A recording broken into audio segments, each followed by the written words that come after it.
Hello friends, అందరికీ నమస్కారం. అందరూ ఎలా ఉన్నారు? నేను చాలా బాగున్నాను. మీరందరూ ఇంకా బాగుండాలని కోరుకుంటున్నాను. Welcome to our channel Radha Devi kitchen. నేను మీ కృష్ణ. ఈరోజు మన రెసిపీ పెసరపప్పుతోటి కమ్మటి హల్వా తయారు చేద్దామండి. ఈ పద్ధతిలో చేసుకున్నారంటే వెన్నలా మృదువుగా ఉండటంతో పాటు చాలా టేస్ట్ బాగుంటుంది. ప్రసాదాలకి తయారు చేసుకోవచ్చు. స్వీట్ తినాలనుకున్నప్పుడు ఇలా తయారు చేసుకొని తినండి. చాలా బాగుంటుంది. పక్కా కొలతలతోటి ఈ విధంగా నేను తయారు చేశాను. మీరు కూడా చేసుకోండి. దీనికోసం ముందుగా ఒక స్టవ్ వెలిగించుకొని ఒక ప్యాన్ పెట్టుకొని ఒక గ్లాస్ కానీ కప్పు కానీ ఏదైనా కొలత పెట్టుకొని పెసరపప్పును వేసుకోవాలి. తర్వాత వీటిని లో ఫ్లేమ్లో మాడకుండా కొంచెం పచ్చివాసన పోయే వరకు వేయించుకోవాలి. మరీ ఎక్కువసేపు అవసరం లేదు, కొద్దిగా పచ్చివాసన పోయేలాగా వేయించుకోవాలి. మాడకుండా వేయించుకొని వీటిని కుక్కర్లో వేసేసుకొని 2 సార్లు శుభ్రంగా కడిగేసుకొని వాటర్ ఏమి లేకుండా తీసుకోవాలి. ఆ తర్వాత 1 గ్లాసు పెసరపప్పుకి 4 గ్లాసుల నీళ్ళను వేసుకోవాలి. తరువాత కుక్కర్ మూత పెట్టేసుకొని మీడియం ఫ్లేమ్ మీద 4 విజిల్స్ వచ్చే వరకు ఉడికించుకోవాలి. 4 విజిల్స్ వచ్చాక ఫ్లేమ్ ఆఫ్ చేసేసి కుక్కర్లోని ప్రెషర్ అంతా పోయాక మనం గరిటె తీసుకొని పప్పు ఉడికిందా లేదా చెక్ చేసుకోవాలి. చూడండి, ఇలా మెత్తగా ఉడకాలి. ఆ తర్వాత దీన్ని గరిటెతోటి చక్కగా మెదిపి ఉంచుకోవాలి. బాగా మెత్తగా మెదిపి ఉంచుకోవాలి.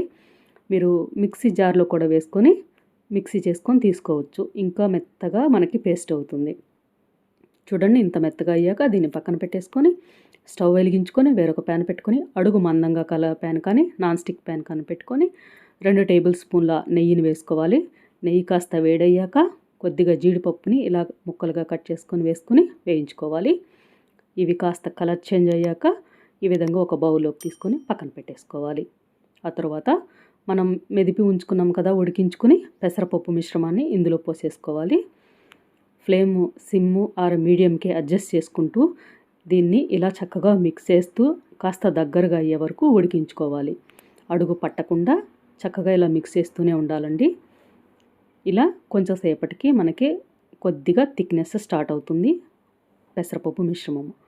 చూసారు కదా, థిక్నెస్ స్టార్ట్ అయింది. ఇప్పుడు మనం ఒక 2 టేబుల్ స్పూన్లు ఉండేలాగా నెయ్యిని వేసుకుందాము. నెయ్యి చక్కగా కలిసేలాగా ఇలా మిక్స్ చేసేసుకోవాలి. ఆ తర్వాత ఇది నెయ్యిని పీల్చేసుకొని చక్కగా ఉడుకుతుంది. 1 గ్లాసు పెసరపప్పుకి 2 గ్లాసుల పంచదారను వేసుకోవాలి.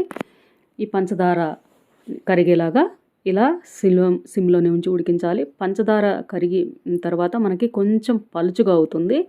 పలుచుగా అయ్యి మరలా మనకి ఈ బ్యాటర్ బాగా థిక్గా ముద్దలాగా అయ్యే వరకు ఉడికించుకోవాలి.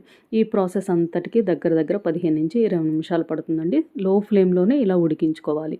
మనం హై ఫ్లేమ్ పెట్టేసామంటే అడుగు పట్టేస్తుంది. ఇలా అడుగు పట్టకుండా ఫ్లేమ్ సిమ్ ఆర్ మీడియంకి అడ్జస్ట్ చేసుకుంటూ ఇలా మిక్స్ చేసుకోవాలి. చూసారు కదా, ఇప్పుడు చక్కెర చక్కగా కరిగింది. మరలా దగ్గరగా అవుతుంది. మరలా ఇంకొక టేబుల్ స్పూను నెయ్యిని వేసుకోవాలి.